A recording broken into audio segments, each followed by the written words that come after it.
Well, hello again, friends, and welcome back to the Old House on the Corner.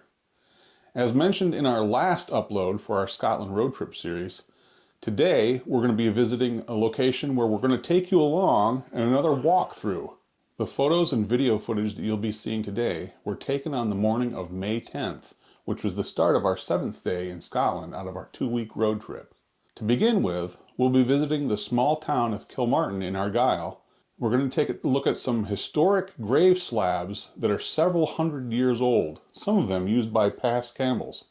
After that, we'll continue a short distance up the road to another Campbell Castle ruin. Carnasserie Castle. This one was definitely ruins, and Dale convinced me to explore it with him and to go to the top of one of the towers. One I just couldn't. The stairs I thought were very sketchy, and there was no handrail, so definitely a little out of my comfort zone and not something I really wanted to do, but I did it and we had a good time. We did have someone on the way, a guy riding a bike, asked if we were going to the castle or coming back down, which I thought it was fairly self-evident that we were walking up the hill. Anyway, he said, be very careful. There's a lot of not safe places in that castle, which didn't really set my mind at ease. But we had a good time. So if those places sound interesting to you, stick around and join us on our video today.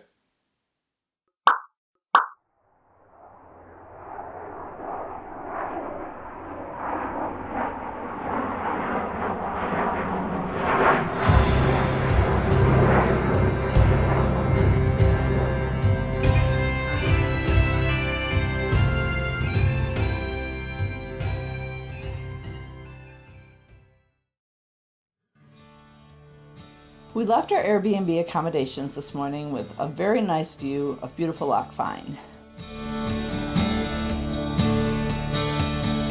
We turn right and head once again toward Loch Gilphead, with our first destination being Kilmartin Parish Church.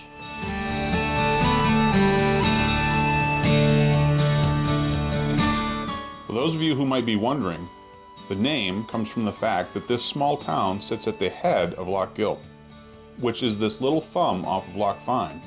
Thus, its name is Loch Gilphead. Also, for the record, although you may have heard Claudine and I both say the word loch several times throughout our Scotland road trip videos so far, that's actually not the way you pronounce it. Saying loch is the lazy American way to pronounce that word. The word spelled L-O-C-H is actually pronounced loch. It's not loch in the same way we would say lake here in the US. So, to be correct, we'd been driving along Loch Fyne and Loch Gilp. The day before this, we were driving along Loch Awe. A local might pronounce this town name like this: Loch Gilphead. There's your free pronunciation tip for today. Now let's get going to Kilmartin. The expected driving time is 30 minutes.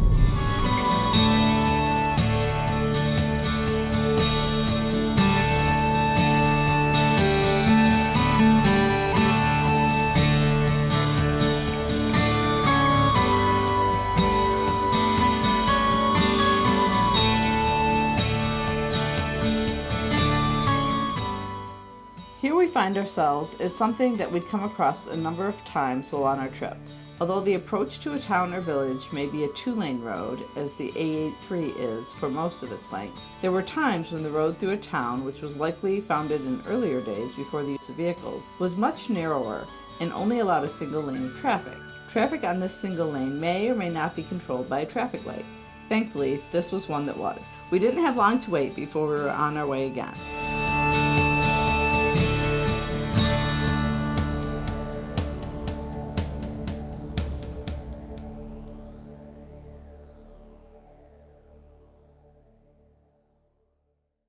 Finally, we were back in Loch Gilphead, where we had visited and ate dinner the evening before, as you saw in our last Scotland road trip video. This is one of the main streets through town. You may not have noticed last time in the short clip we showed that there was road work taking place on this street. We sat for quite a while waiting for traffic from the opposite direction to pass before we could drive down the only lane open on this street at the time. Today it appears both lanes are open.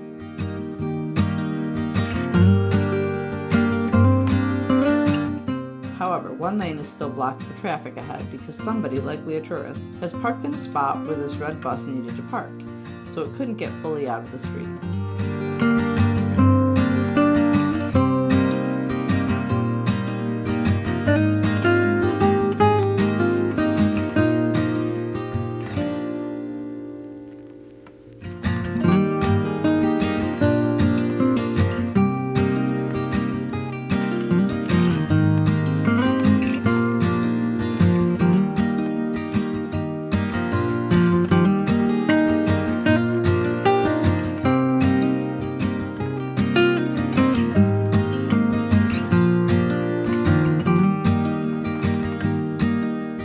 We'll pass by the street here on our right, where we parked the evening before when we went out for dinner at the Argyle Cafe, and continue to the roundabout at the west end of this street we're on. At that junction, we'll turn and head north on Route A816 toward Kilmartin.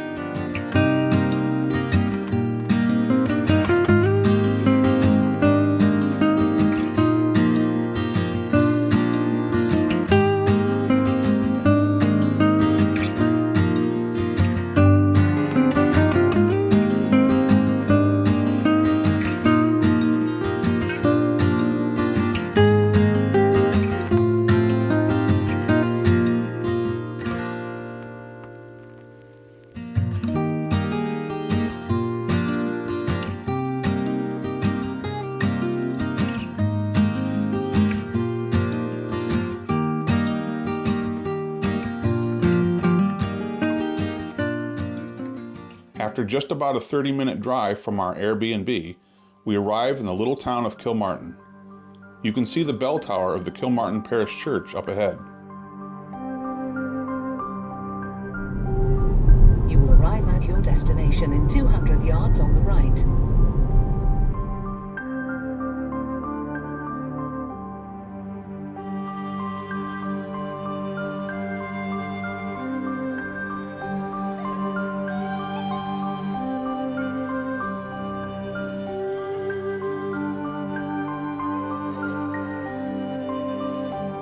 As we drew closer and began looking for parking, we rounded the narrow corner and parked next to a modern church building just up a little side street across from our destination.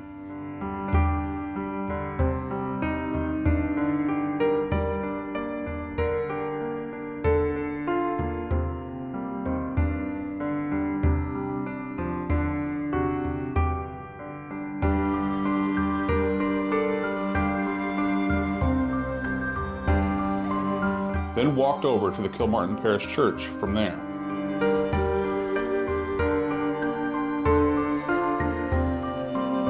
This church, which is old in its own right, having been built between 1834 and 1835, was constructed to replace an earlier church that stood here since 1601.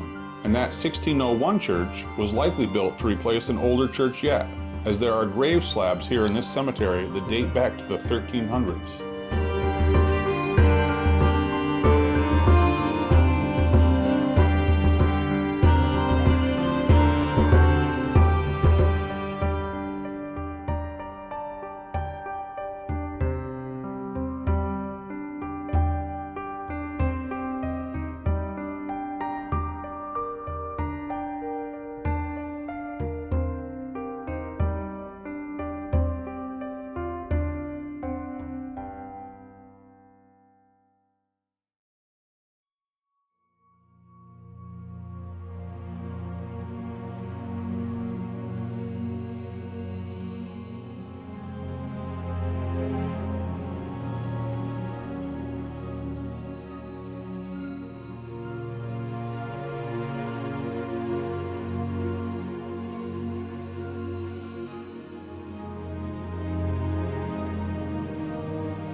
There was no mistaking the fact that we were in Campbell country.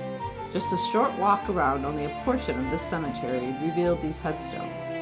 After taking these photos, we walked next door to the newly redeveloped Kilmartin Museum, where you can learn about the various historic and archaeological sites that can be found throughout Kilmartin Glen, including not just the church, cemetery, and ancient grave slabs, but also ancient standing stones and cairns. In Little Kilmartin, they have unearthed some of the most important Neolithic and Bronze Age artifacts in all of Britain.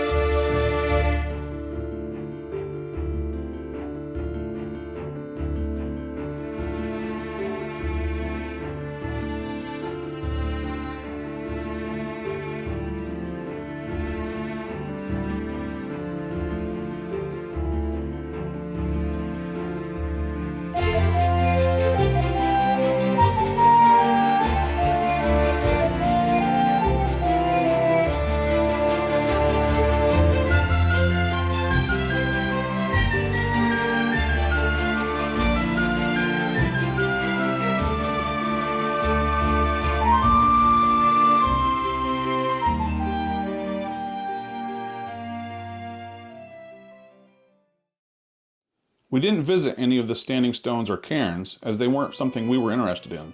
However, we did head next to another historic site in the Kilmartin area, just a stone's throw up the road. Carnasserie Castle, built by John Carswell for the 5th Earl of Argyll, Archibald Campbell, to whom he was a personal Protestant minister. The land the castle was built on had been granted to him by the Earl, and this castle was then where John Carswell himself lived. He is best remembered in history for his work to translate the Bible into Gaelic, and he also translated a work of John Knox, which became the first book printed in Scots Gaelic. Above the entrance door to this castle, carved into the stone, is an inscription in Gaelic that translates to, "God be with the Campbells." Carnasserie Castle, like many fortified buildings in that age, was built on a hill which gives it a wide view of the surrounding lands below, as well as puts it prominently in view for anyone passing through the area, a display of the wealth and power of Clan Campbell. We would first have to hike up the hill to the castle before we could enter it and explore its passageways and levels.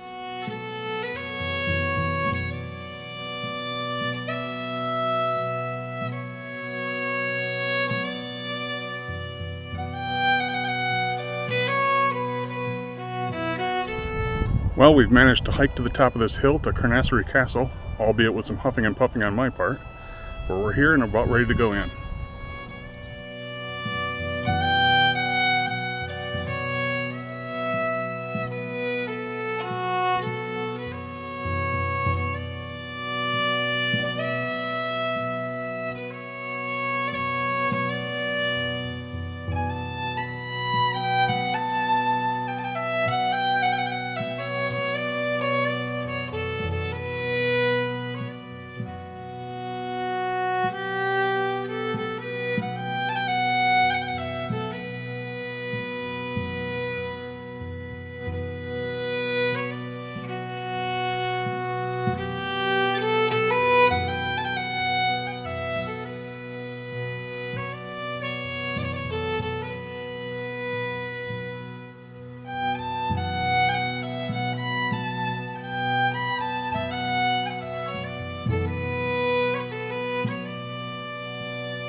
The floor plan is laid out in such a way that there are 2 tower sections, one being 5 stories tall, with a multi-level hall section in between. We would start with the shorter of the 2 towers and then work our way upwards to the taller one.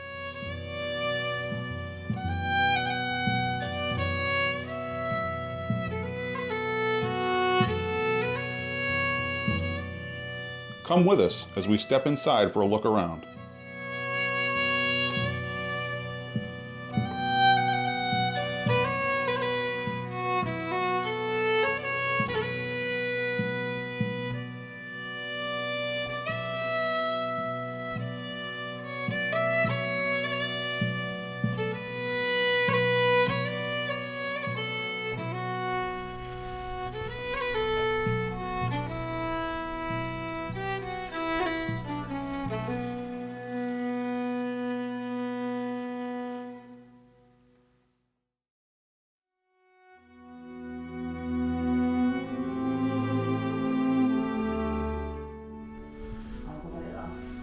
Yep.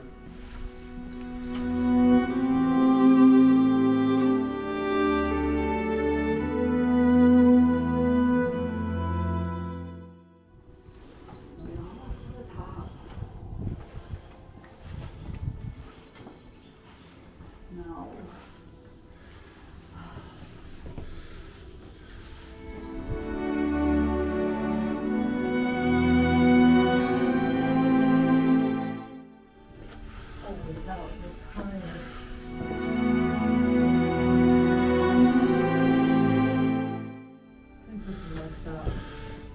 If you want to go higher, you can. Not going further? You can go. I'm done.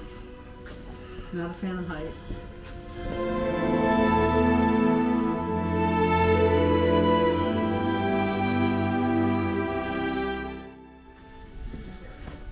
Yep.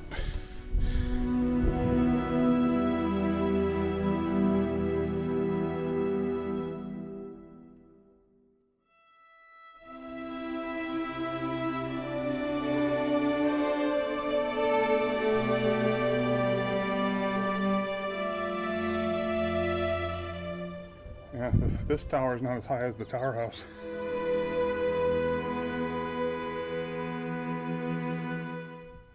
It's not that big up there. It's those stairs to get there.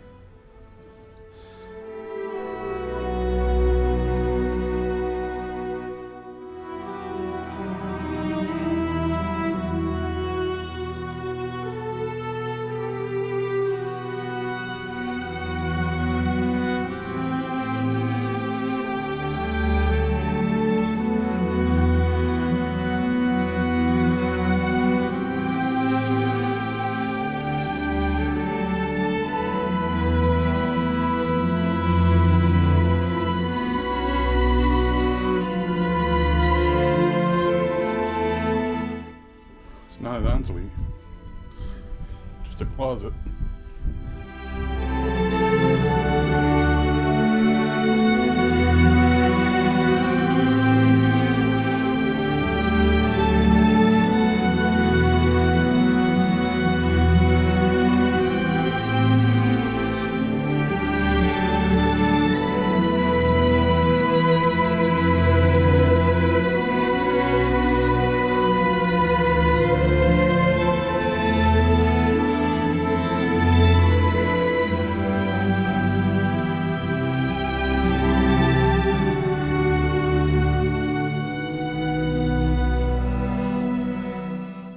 Another small room.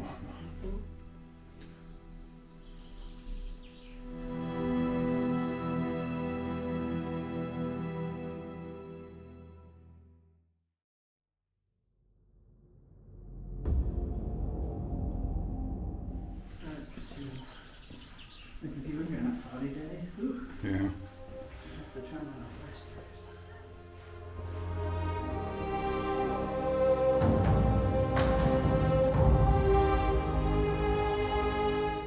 Like I said, if it were raining, no.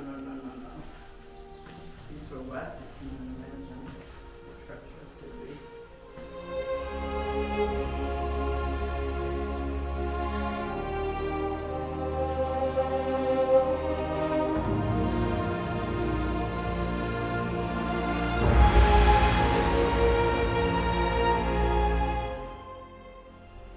Three separate rooms. There's a gun hole.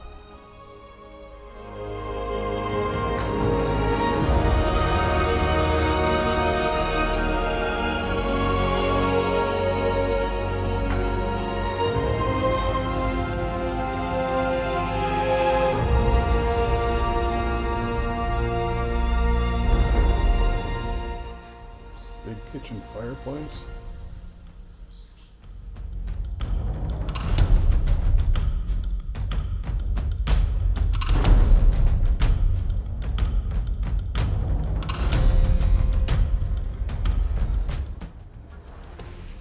Looks like a bread oven.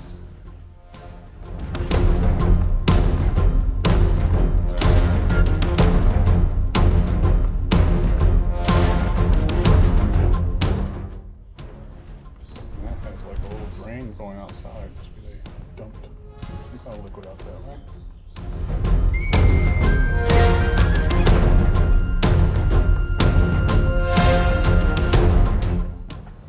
this side of the fireplace is a water spout.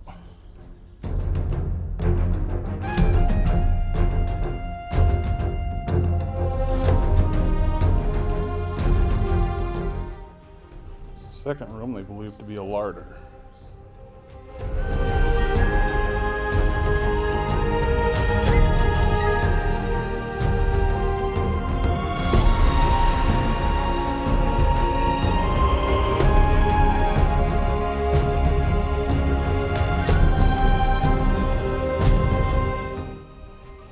Another storage area.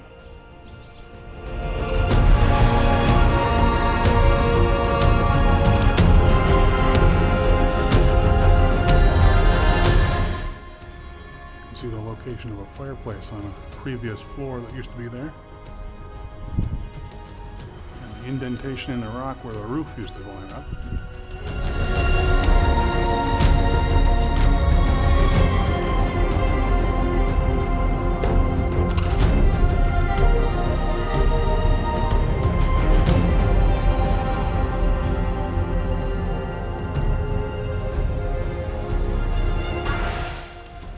Must have been the well.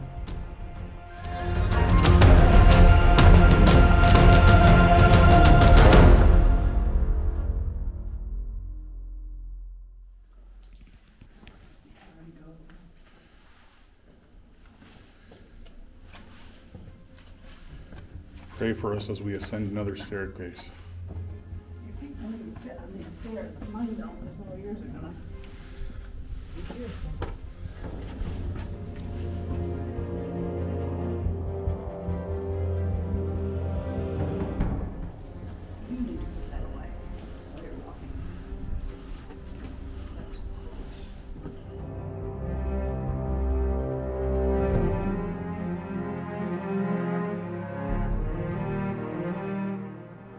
This must have been the Great Hall.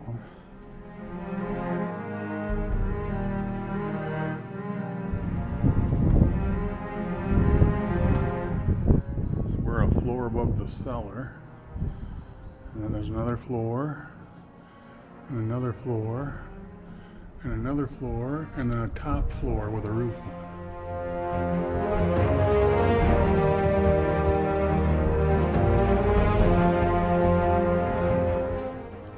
Multiple fireplaces going up in this chimney, including the large one for the Great Hall.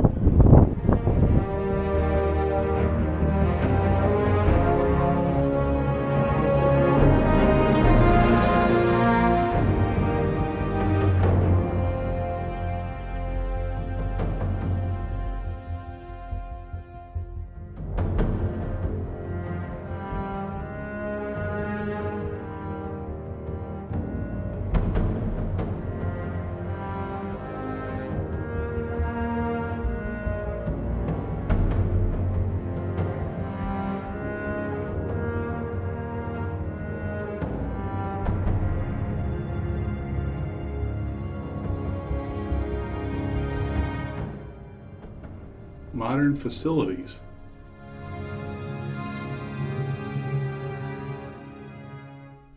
And a place to put your candle while you're in here.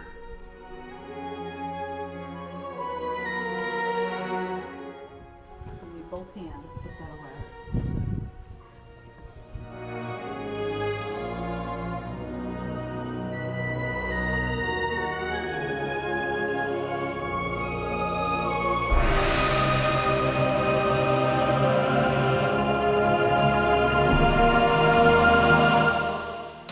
Well, we've climbed all the way to the top of the tower house here at Carnasserie.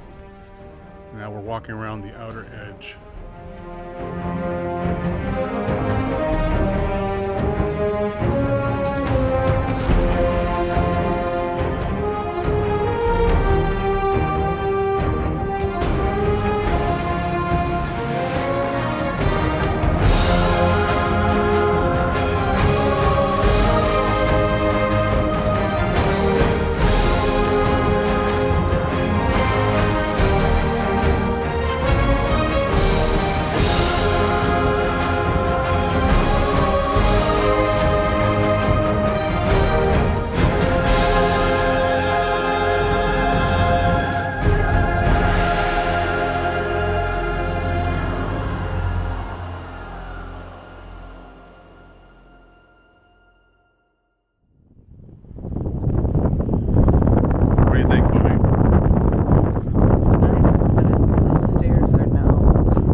if you can see it in the distance.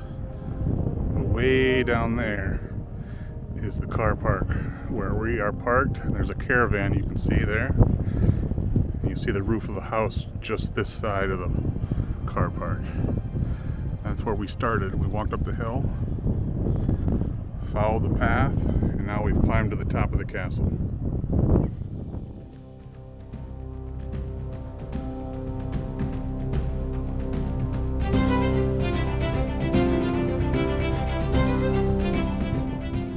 You could definitely see anybody coming from here.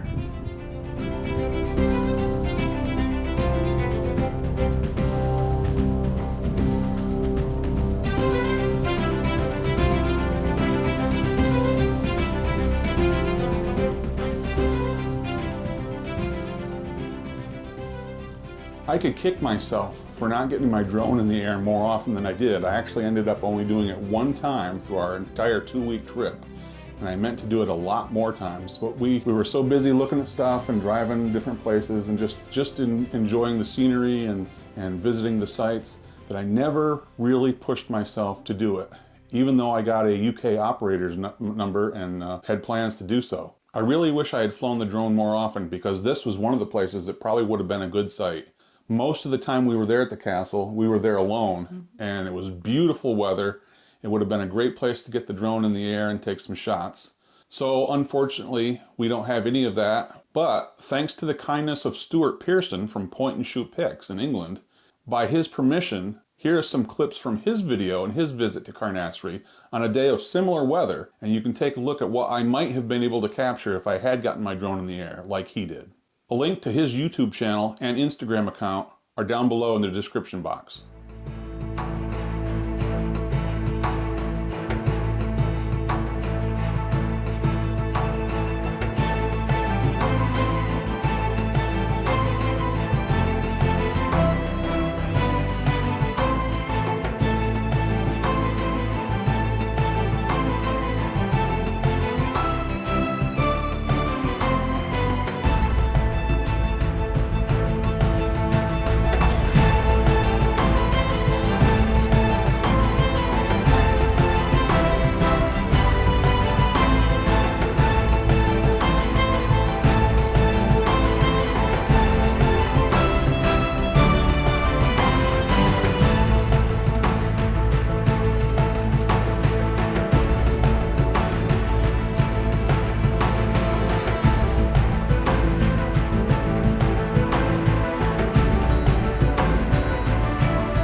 I'm sorry, we paid at the office.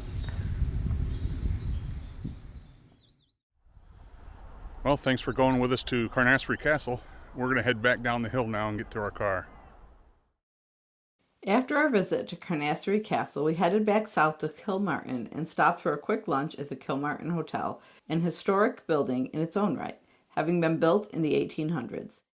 If you aren't sure where that stands, it was the large white building we saw as we drove into Kilmartin that morning.